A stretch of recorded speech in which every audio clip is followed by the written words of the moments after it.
Bonjour à toutes et à tous, bienvenue dans ce nouveau numéro de 85 chrono, le terrain pour tout savoir sur les principaux résultats sportifs du week-end. Et on va commencer avec du basket, la Ligue féminine, la 17e journée et la très grosse performance des Tigresses de La Roche-sur-Yon qui sont allées s'imposer sur le parquet de l'un des ténors du championnat, Lyon-Asvel. C'était ce dimanche après-midi, le RVBC qui débute parfaitement la rencontre et qui mène de 6 points à l'issue du premier quart-temps, 19-13. Dans le deuxième quart-temps, les Lyonnaises qui se montrent solides en défense poursuivent sur leur lancée. Les Lyonnaises limitent la casse grâce notamment à leur jeune joueuse de 16 ans, Yosité. Après 20 minutes de jeu, La Roche est devant avec 9 longueurs d'avance, 37-28 à la mi-temps. Au retour des vestiaires, les débats sont équilibrés. Lyon se montre plus percutant et réduit légèrement l'écart qui n'est plus que de 7 points à la fin du troisième quart-temps, 42-35. Et dans le dernier quart-temps, Lyon fait le forcing pour renverser la vapeur, mais le RVBC résiste et parvient à maintenir les Lyonnaises à distance. La Roche s'impose finalement 74-68. Les Tigresses ont réussi à dominer les Lyonnes sur leur terrain avec notamment 18 points de l'américaine Mosqueda Lewis et 14 points de la canadienne Catherine Plouffe. Au classement, ça fait 9 victoires en 16 matchs pour le RVBC qui est 7e, mais à égalité avec Angers, 6e, qui compte un match en plus. Angers qui sera le prochain adversaire des Lyonnaises. La Roche qui se déplacera à Angers vendredi avant de recevoir Bourges le 29 mars. Toujours en basket chez les hommes, en National 1, dans le groupe B, victoire des Sables d'Olonne vendredi soir à domicile face à Besançon 85-71. Les Sablés 8e au classement se déplaceront à Andrézieux-Boutéon ce mardi avant de recevoir Pont-de-Cherhuis vendredi. Et puis toujours en N1, mais dans le groupe C, défaite de Chaland sur le terrain d'Avignon-Pontet 107-100. Chaland 3e au classement recevra Épinal vendredi soir. On passe au football avec le championnat de National 2 et lors de la 22e journée, l'équipe des Herbiers s'est imposée sur le terrain de Moulins-Isère 1-0 samedi. Un but de Pandore, 8e victoire de la saison pour les Herbiers, 10e au classement à égalité avec Béziers 9e. Et ces deux équipes s'affronteront vendredi soir à 19h au stade Massabielle. Et puis toujours en football, en National 3, lors de la 20e journée, Pouzauges s'est imposé face au leader, La Roche VF, 2-1. Les Pouzaugeais sont 5e. La Roche se retrouve 2e derrière Saumur qui s'est imposé 2-0 au Poiré-sur-Vie. La Châtaigneraie a battu Chaland 2-0. La Châtaigneraie avec 2 matchs en retard est 12e. Chaland 8e. Et puis Fontenay s'est incliné au Mans 3-2. Les Fontenaisiens sont 13e au classement. Le week-end prochain, il y aura 2 matchs en retard. La Châtaigneraie face à La Roche et Saint-Philbert face au Poiré. Et puis pour terminer cette page football, un résultat en division 2 féminine et une courte défaite de La Roche ESO sur le terrain de Brest 1-0 lors de la 17e journée. La Roche 9e au classement. Le prochain match, ce sera le 3 avril avec la réception de Saint-Malo. Des images de rink hockey maintenant avec la Coupe de France. On jouait ce week-end les quarts de finale retour et l'équipe du Poiré recevait celle de Lyon samedi soir à la Montparière. Au match aller, les Genoux l'avaient emporté 7-6. Des Genoux qui débutent très mal le match à l'inverse des Lyonnais qui ouvrent le score à la 6e minute par Neder. Lyon qui double la mise à la 16e minute avec un but signé Miguel. 2-0, Lyon est alors virtuellement qualifié. Des Lyonnais qui vont enfoncer le clou à la 23e minute avec un but de Martinez. 3-0 pour Lyon, c'est le score à la mi-temps. Après la pause, les joueurs du Poiré affichent un meilleur visage. Fernandez réduit l'écart à la 26e minute, 3-1. Mais à la 32e minute, Miguel trouve de nouveau le chemin des filets, 4-1. Puis 5-1 avec le deuxième but personnel de Martinez.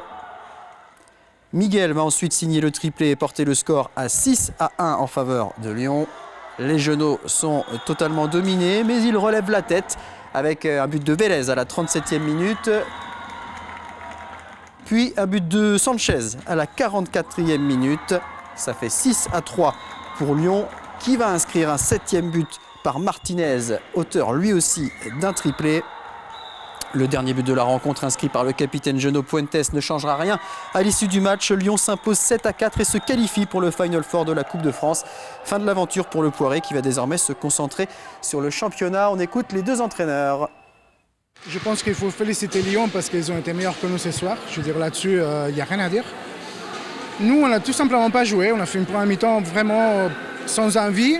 Eux, ils ont fait un match qu'il fallait, ils sont venus en défense, ils ont profité de nos erreurs, qu'on a fait, on a fait quand même des erreurs assez grossières. Donc voilà, on arrive à la mi-temps avec un 3-0, sans forcément avoir construit quoi que ce soit en attaque, en étant assez faible en défense. Donc voilà, je dirais, sur la première mi-temps, rien à dire. La deuxième, je pense qu'on a mis un peu plus de cœur, mais on continue à ne pas créer le jeu. On avait un plan, on ne l'a pas suivi. Tout le monde a le droit à faire des erreurs. Après, voilà, nous, on doit être capable de passer au-dessus de ça, de faire notre match, de ne pas paniquer quand le score n'est pas à notre faveur. Et là, on a fait tout à l'envers. Donc voilà, on peut que s'en vouloir à nous-mêmes. Notre but, c'était bloquer surtout les actions à niveau des, comment il s'appelle, les blocs et tout ça, anticiper les blocs. C'était l'idée et essayer de marquer le plus vite si on pouvait. On a réussi à faire un petit écart en premier mi-temps.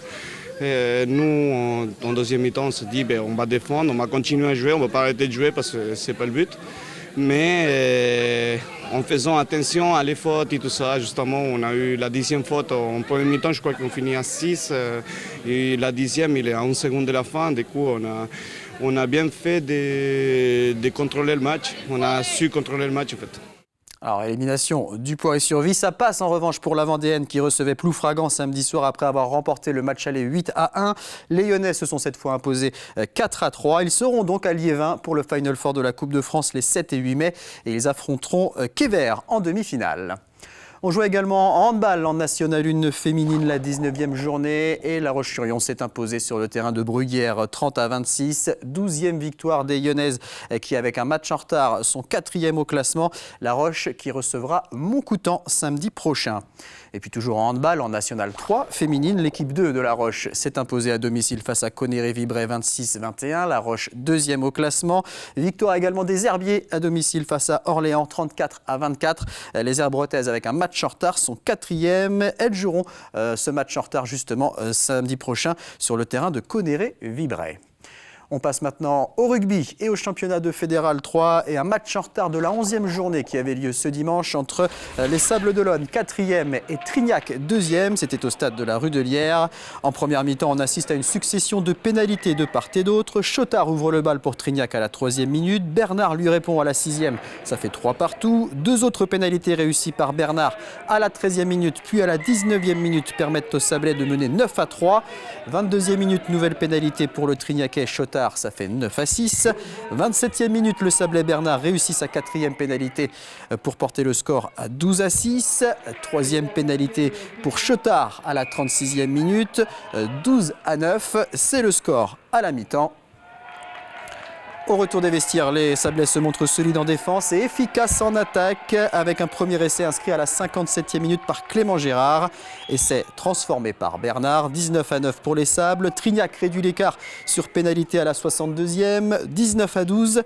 Puis à la 64e minute, le Sablais Nézi Lizili contre un dégagement trignacais et s'en va aplatir entre les poteaux. Bernard transforme et les Sablais prennent le large, 26-12. En toute fin de match, Trignac réussit à inscrire un essai par Cartrevaux. Essai transformé, 26-19. Score final, victoire très importante pour le RCF qui entrevoit la qualification pour la phase finale. On écoute les deux entraîneurs au micro d'Alain Charrier. Ça n'a pas été toujours simple, mais bon, l'essentiel est là, la victoire, c'est ce qu'on s'était dit. Donc voilà, on a pu voir une première mi-temps où on a été plusieurs fois dans la zone de marque, mais on a manqué d'efficacité parce qu'on a perdu le ballon.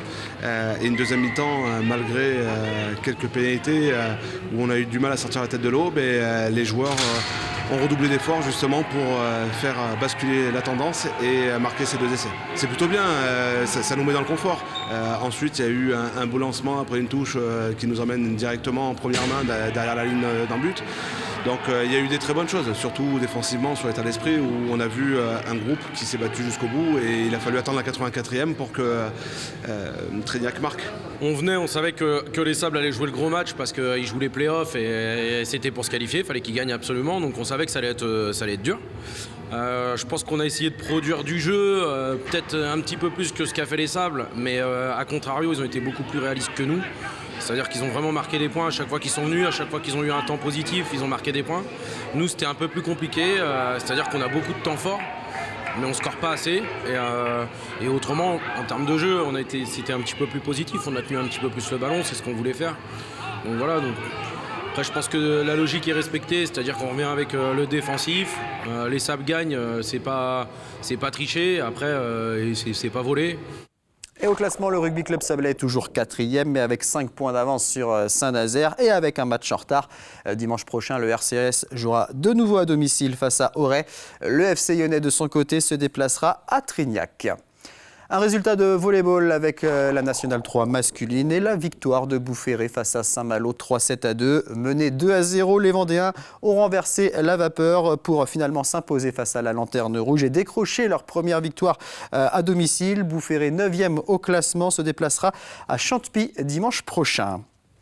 Cyclisme maintenant avec la Bernodeau Junior, 28e édition de cette épreuve internationale réservée à la catégorie junior. Une course qui avait lieu dimanche entre la Châtaigneraie et la Roche-sur-Yon. 130 km à parcourir. 34 équipes de 5 coureurs étaient présentes avec notamment des équipes belges, hollandaises ou encore espagnoles. Après avoir passé le secteur de Chantonnay, on trouve 3 coureurs en tête. Le breton Baptiste Gillet ainsi que 2 coureurs de l'équipe néerlandaise Wilbord Will Vorhult, Menno Wiesing et Max van der Meulen. À l'approche du circuit final, la course est neutralisée en raison d'un gros accrochage qui a eu lieu quelques instants plus tôt sur la course cadet et qui a engendré plusieurs blessés. Une fois la course reprise, les 3 fuyards conservent leur avance et à une vingtaine de kilomètres de l'arrivée, Menno Wiesing attaque et part seul devant. Derrière lui, des coureurs tentent une contre-attaque, mais Menno Wiesing parvient à résister. Il conserve une dizaine de secondes d'avance sur ses poursuivants et il s'en va décrocher en solitaire une très belle victoire après 3h10 de course. Le Nantais Romain Auger prend la 2e place. Hans Rullier du Crève Pays de la Loire complète le podium. On va écouter le vainqueur Menno Wiesing ainsi que Frédéric Gauvry, le directeur de course, au micro de Thibaut Grasset. À 2 tours avant l'arrivée, j'ai décidé d'accélérer. Et ça m'a permis de prendre une légère avance sur les poursuivants. Le leader de mon équipe avait un souci avec sa roue. J'ai dû rester seul et prendre le large. Ensuite, ils étaient juste derrière moi. Et je me disais qu'ils allaient revenir. Ils m'ont pris en chasse et je pensais qu'ils m'auraient facilement. J'étais à bout de force, j'ai poussé encore le rythme. Ils se rapprochaient et je les voyais derrière moi. Mais j'ai résisté et c'était très limité. La fin de course était serrée, mais j'ai adoré ça. Une très belle course, très animée. Encore une fois, c'est les coureurs qui font la course. Alors je pense que le circuit aussi le permet, le beau temps le permet aussi, mais on a un magnifique vainqueur qui a fait plus de 100 km d'échappée, je crois. Et là, ils étaient 2 de la même équipe, d'une formidable équipe hollandaise d'ailleurs, qui viennent année après année au niveau dans l'organisation de la Bernodeau Junior. On accueille effectivement 170 jeunes qui viennent de plusieurs pays européens. Et effectivement, ces coureurs-là, on les retrouvera au plus haut niveau. On le voit quand on regarde le palmarès, il y a beaucoup de jeunes qui sont aujourd'hui professionnels. Et c'est sûr et certain, on ne fait pas 41 de moyenne sur un circuit comme celui-là sans avoir des capacités pour être professionnel ensuite. Il y avait également un gros événement de boxe thaï samedi soir à La Roche-sur-Yon avec le team SBFY, le club de La Roche qui organisait un gala samedi soir à la salle Omnisport Jean Yol. La SBFY Fight Night, un événement qui permettait notamment de célébrer les 10 ans du club de boxe lyonnais.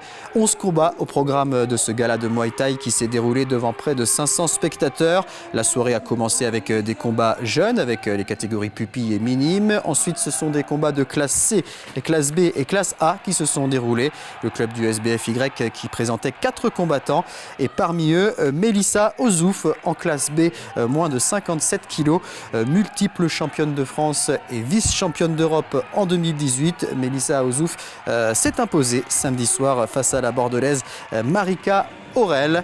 Mélissa Ozouf que l'on retrouvera le 23 avril à l'occasion du gala de boxe thaï des Herbiers.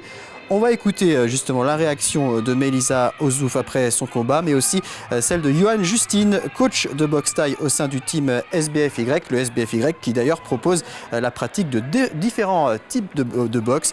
Melissa Ozouf et Johan Justine qui sont tous les deux au micro d'Alain Charrier. Au niveau sportif, c'est une réussite, hein. Il y a eu de très belles choses. Pour nous, personnellement, on a fait 3 belles victoires sur 4, donc on est content. Donc on a fait boxer les tout petits jusqu'au semi-pro. Donc je pense que ça a plu à tout le monde, on n'a que des retours, tout le monde est super satisfait de la soirée, quoi. Ils sont donnés. Ouais, les garçons et les filles. On a la chance d'avoir aussi une petite star aussi comme Melissa Ozouf. Elle a eu un peu de mal à rentrer dedans, mais ça fait longtemps qu'elle n'a pas fighté. Donc, on avait déjà fait un gala, mais c'était au Bourg-sur-la-Roche. Un gala aussi lambda comme ça, mais là c'est la première édition du SBFY Fight Night. Ça s'est très très bien passé. Beaucoup de stress toute la journée, toute la semaine. C'est vrai que c'est la première fois devant mon public. C'était la première fois à domicile. Mon père, il est entraîneur. Donc il m'a entraîné depuis l'âge de mes 3 ans avec mon grand frère qui était dans mon coin ce soir d'ailleurs. Depuis 3 ans je suis dans la boxe, j'ai pas eu le choix au début de mon père. Puis après on y prend goût, on aime ça et on se réinscrit tous les ans. Ouais, il y a beaucoup de valeurs. Déjà, comme vous pouvez le voir depuis le début de la soirée, le respect. Gagnant ou perdant, tous les boxeurs se respectent. On se fait des câlins, on se porte, on se félicite. Il y a énormément de respect, la confiance en soi. Il y a tellement de valeurs. Le fair play, c'est vraiment un beau sport, même si on se met des coups, ça reste un très beau sport avec plein de valeurs. Ouais. On termine avec quelques résultats en bref et on reparle de cyclisme avec Milan-San Remo, la première grande épreuve de la saison et la très belle 2e place pour le coureur du team Total Energy, Anthony Turgis. Il termine juste derrière le Slovène Matej Mohoric et le Néerlandais. Le Néerlandais Mathieu Van Der Poel. En athlétisme, très belle perf également du Lyonnais Romain Mornay sur le 10 km de Saint-Médard ce dimanche. Le coureur de l'Athletic Club de La Roche-sur-Yon termine 3e en pulvérisant son record personnel avec un chrono de 29 minutes 37 secondes. À noter que Valentine Chaplotte de l'Athlé Bocage Vendée a été contrainte à l'abandon après une chute en tout début de course. Et puis un mot de voile avec la course Académie, la première épreuve de la saison organisée par le team Vendée Formation à Saint-Gilles-Croix-de-Vie. Une épreuve qui concerne la classe Figaro Beneteau et qui a été remportée par Charlotte Yvain du team Vendée Formation, associée à Benjamin Dutreux. Le duo a terminé 2e de la première course et a remporté la 2e. C'est la fin de cette émission. Merci beaucoup de l'avoir suivi. Je vous souhaite une très bonne journée sur TV Vendée.